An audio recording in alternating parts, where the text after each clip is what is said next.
It's another edition of Time About the Movies, and we're looking at the last weekend of 1994, December 30th. And we're going to look at some movies that came out on Christmas weekend, also looking at some 1994 leftovers as well, because there were a couple of films on there that I know came out this year that should be talked about, but were not on the list that I saw on Box Office Mojo. And we're going to start off, and we got 8 movies to look at, so before I say anything else, we're going to run through these really quickly. So I'm going to try my best to speed these up, so let's not waste any more time. Let's just jump on into the first movie that we have here, and that's the sequel to A Christmas Story, and that is, of course, My Summer Story, or It Runs in the Family, or several other titles that this movie goes by.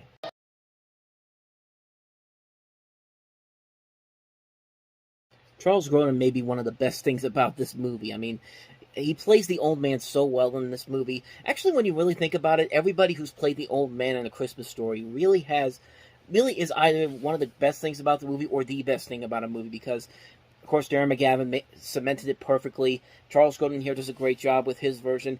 I really like Daniel Stern's version from A Christmas Story too. It was one of the few things I really liked from that terrible movie. And I like Christy Amanatopoulos in A Christmas Story live. I mean, I love that guy anyway. I mean, anybody who can do the old man, Mo from the Three Stooges, and Mickey Mouse, and do all those roles so well, he's one of my favorite underrated actors. But with that said, let's talk about this movie in particular, because this is the sequel to A Christmas Story. There were a lot of things about this movie that didn't go quite well with this movie. I mean, the first thing you could say is that the title really didn't sell the film. I don't know how you managed to screw up marketing a sequel to A Christmas Story just on the title. A Summer Story would have made a lot more sense. My Summer Story kind of makes sense, except the first word, but then again, why call it A Christmas Story My Christmas Story? So why retitle it to My Summer Story? And then It Runs in the Family sounds kind of like a pretty generic title, especially since MGM pretty much used that for another movie with Michael Douglas and his family, which we'll eventually get to that one when we get to 2003. And yeah, but that's one of the problems here. Another problem, the release date. They kind of dumped this out there in September of 1994. They didn't even wait until the summertime, and they just dumped it out there. Didn't put any advertising behind it. Like, they were really embarrassed by it. They put out Getting Even with Dad, which got far worse reviews than this movie did, and got panned more by critics at the box office. And they were perfectly fine with putting that out, but not this. Maybe you could make the argument that they thought The Lion King was going to be the big competitor that summer, but even then, there were still a whole bunch of family films that came out when The Lion King came out.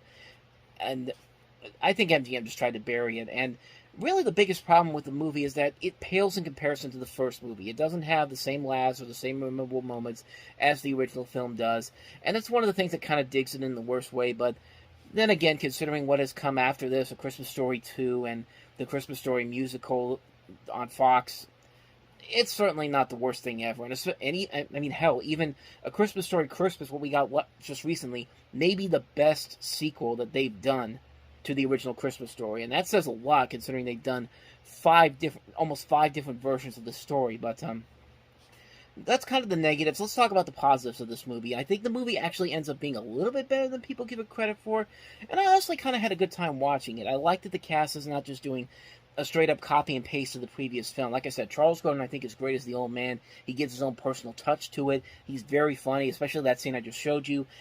Mary Steenburgen's very good as Mrs. Parker. Kieran Culkin, Macaulay's brother, is great as Ralphie. His brother Christian does a good Randy without just rehashing the film's previous version of him. And also what helps is that they do have Gene Shepard back as the narration. I think it definitely helps to carry the movie along. There are some decent laughs in here. I do like they try to expand the story of the neighbors of the Parkers, the Bumpuses. They got a more prominent role here. It definitely fits the mold of kind of what you expect from them. It's definitely not a Christmas Story, but it has just enough to make a pleasantly enjoyable film. I mean, if you're looking for a good follow-up to A Christmas Story that's not just a straight-up bad cash grab, I think this works perfectly fine. But then again, so does the other movies like I said recently, A Christmas Story Christmas was actually pretty good. And I even kind of I really like 8-Bit Christmas, which is not a straight-up sequel to A Christmas Story, but is more of a spiritual sequel to that movie, mixed in with a little bit of Jingle All the Way. I think that one perfectly fits well as an 80s version of A Christmas Story, but My Summer Story is really not all that bad. So, look at me, I'm saying I'm going to run through these long, and this is already 4 minutes long, so that first review is. So, let's move on to the next movie, and this is one of the notable stinkers of 1994 that I'm shocked was not on this list. The next Karate Kid, starring Hilary Swank.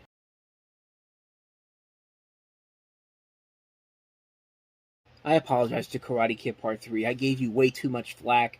You were certainly a whole lot better than this movie was, because where do you even begin? Let me try to run through this as quickly as I can.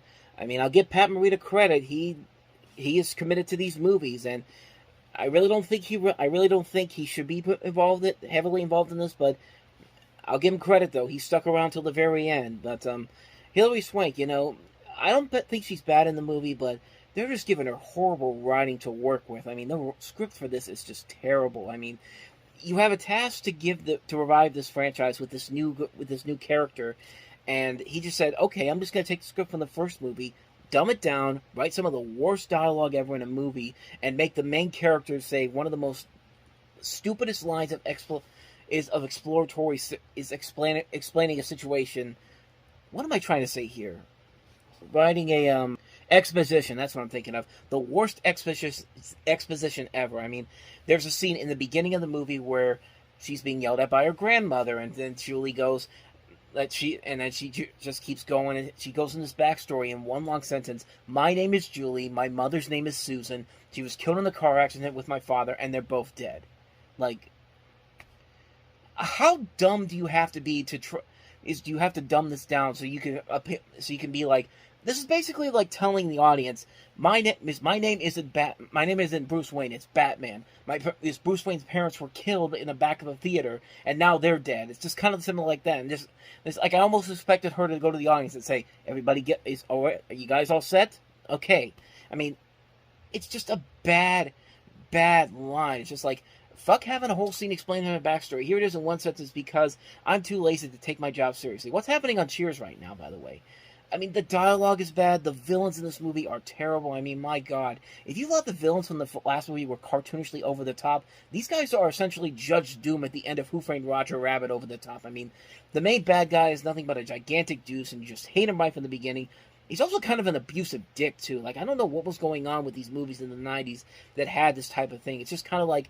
It's kind of like what happened in Beethoven's Second. I mean, you have the teenage daughter who's almost kind of being close to date rape until Beethoven saves the day by knocking the house over. Like, I don't understand what was going on during that time period. I mean, it's bad enough that you're having it. It's that his first scene is literally in "you're standing too close to be stalker" phase, and we barely even know the guy, so you can't take him seriously as a serious threat. I mean, even Michael Ironside, who can play these roles very well, can't make this work, and the fighting is just bad. The comedy is lackluster. It date stamps itself right away because there's a line where Julie's love interest goes, "Does Michael Jordan only play basketball?" Because, it's 1994. I mean, Jordan just started his baseball career and certainly was going to last a very long time, and it only lasted 1 year. You date stamped yourself before the year was even over. Like, how do you do that? It just doesn't work. It's just like, it's a lackluster and pathetic excuse to try to resurrect the dying franchise by not even trying to do anything with it. It's kind of like the Pink Panther. I mean, they don't do anything really new or creative with it. They just said, let's just rehash what they did in the first movie with a new guy, and surely it's going to work. And it failed 3 times. 3 times the series has been revived, and they haven't been able to come near close to what Peter Sellers did with that series. That's this movie. This movie is just a bad movie, and thank God they got it right in the end, because in 2010, of course, we got the new Karate Kid with Jaden Smith and Jackie Chan, which was actually a really good movie. And, honestly, I'm kind of glad it was just one movie. And just make it one film. I feel like they kind of would have exploited it by this point by doing more than one movie. I am kind of glad they haven't done a sequel to that yet, so. And at least we got Cobra Kai out of it, too, and that's been a great show as well.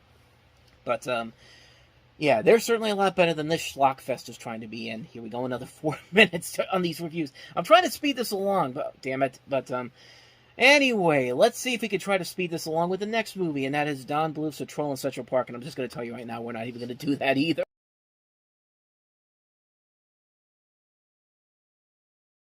Well, I picked some real stinkers that were surprisingly not on this list that I probably should have just left on there, but, this is the worst Don Bluth movie.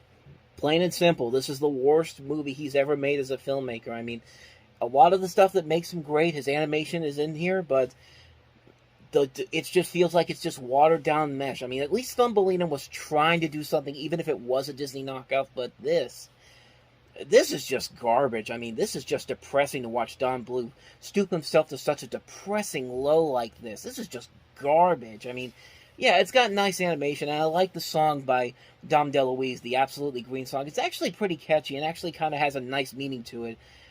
But the movie just feels so un-Bluth-like. Like, what do you think of when you think of Don Bluth? You don't think of a movie where he didn't talk down to kids as much.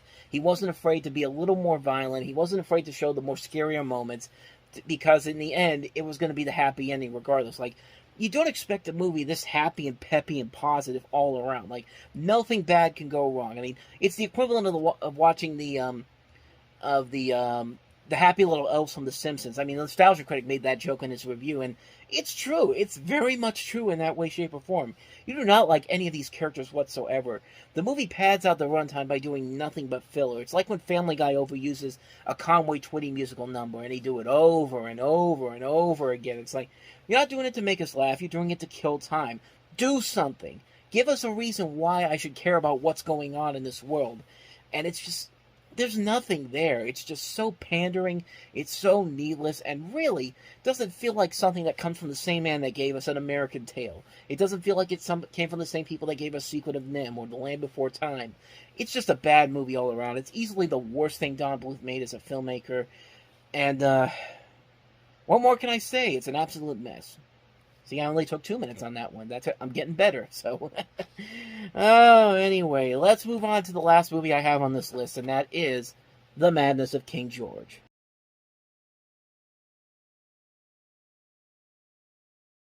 So this is based off of the Broadway, but not even Broadway, this is based off of a play of the same name, The Madness of George III, which is written by the same screenwriter, Alan Bennett. And, I mean, this is a pretty good movie. It's a good showcase mostly for the actors involved in this. Nigel Hawthorne is a very good actor. You've seen him in such films as Madeline, a couple of other movies of notable worthiness. Helen Mirren's also in here. I mean, anything she touches usually turns into a pretty solid film overall.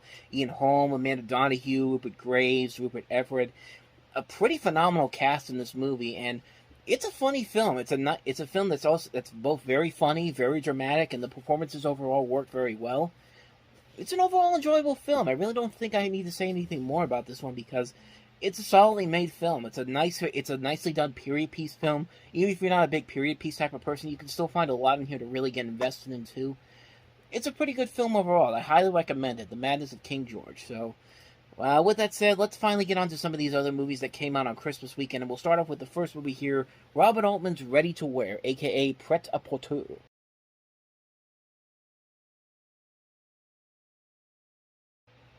Another great director in 1994, making the worst movie of his career. I mean, what do we have? Rob Reiner. Last week we had Nora Ephron, and now Robert Altman. I mean, him coming off of two really great films beforehand, The Player and Shortcuts. And now you have this movie here. It's a movie that's supposedly a satirical comedy set around Paris Fashion Week, and you have all these different celebrities involved in here.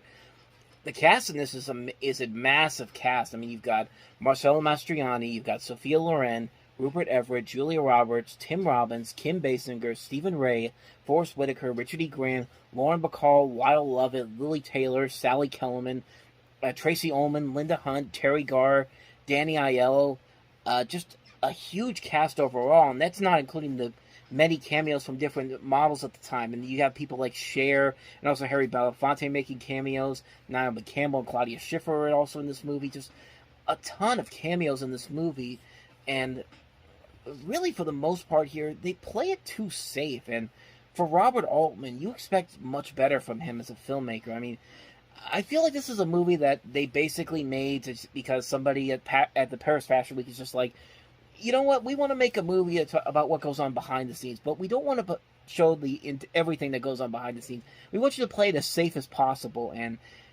this is the movie that we kind of get. And, you know, you expect a whole lot more from the same guy that did great films like MASH and The Player and Shortcuts and just these other movies, but it just plays way too safe. It feels like most of the time it feels like bad sketches on Saturday Night Live at times.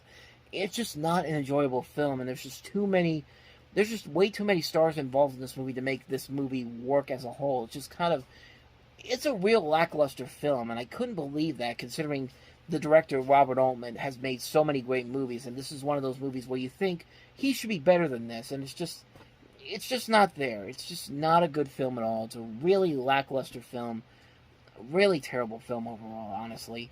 So, with that said, on to the next movie, and that is Safe Passage.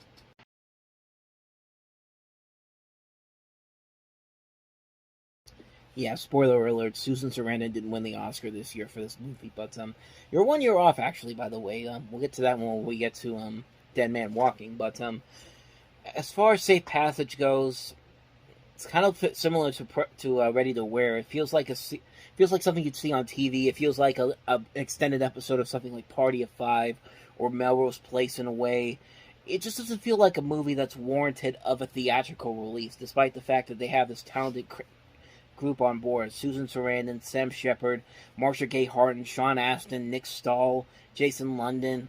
Just a phenomenal cast overall, and it's just like, you expect a whole lot more with them on board, but again, it just kind of feels like something I just kept waiting to hear the announcer talking about on the next episode, A Party of Five, or Melrose Place, or one of those '90s shows from Fox back then, which those shows would work better than this movie. But I mean, it's not a total waste, but you expect a lot more with the people on board on it. So that's Safe Passage. Let's move on to the next movie, and that is Legends of the Fall.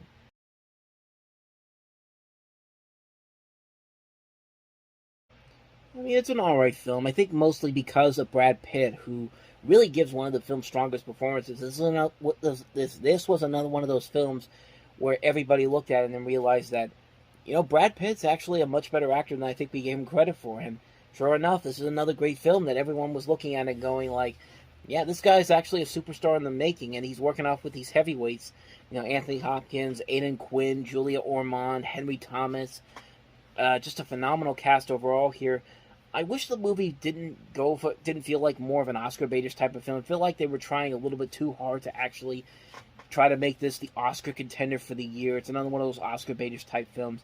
And from Edward Zwick, who made a great film with Glory, but then followed it up with the lackluster Leaving Normal, I felt this was kind of on that same level. It's just a movie that doesn't feel like it's trying its hardest to actually tell a legitimate story.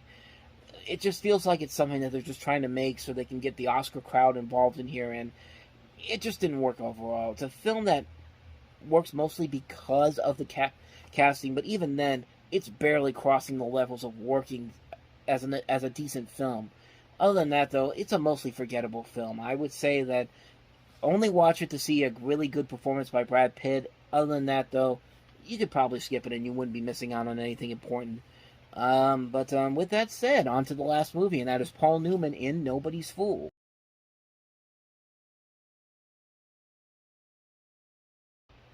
I mean, this is a very simplistic film. It's just Paul Newman working off all these big actors involved is playing these different characters. I mean, you have Jessica Tandy in her last film role before her death.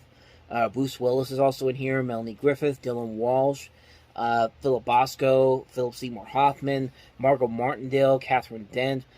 And there's really nothing more. There's really nothing more about it. It's just Paul Newman doing what Paul Newman does best, and he honestly gives the film its life. He has one of the strongest performances of his late career, and this is a really solid film, largely because of what Newman brings to this character that he's playing.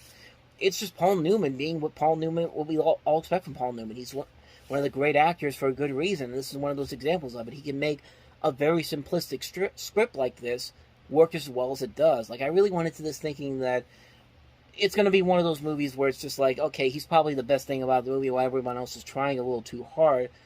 And really, he is. This is a legitimately good script. It's a film that works with this actor, and he's able to just make everything that he gives in this movie work. It's a film where he doesn't really have to have a huge acting range in this. He just makes it work because this is what you expect from Newman. I mean, he's a great actor for a good reason. He has great chemistry with a lot of the people that he works with, and this is a prime example of it. And it's a very thought-provoking film. It's a very well-made film. Great performances all around. It's a showcase for the proof that Paul Newman still has what it takes. I mean, he's a very good actor. This is a very solid film. There's nothing too big, nothing too extravagant about it. it's a small little film, and it works very, very well. I could definitely see why he got a lot of praise for this performance. And like I said, it was one of his last major critical successes before his death in 2008, because he did take some movies that weren't as good, stuff like Twilight in '98, Message in a Bottle wasn't very good. Very few little films he did actually turned out pretty well after this point, but yeah, it's an overall enjoyable film. I really like it a lot. I like it's a smaller film. Nothing too crazy happens in it. It's just a simple story about this guy and his adventures he goes through in life. So I really recommend it. Nobody's Fool.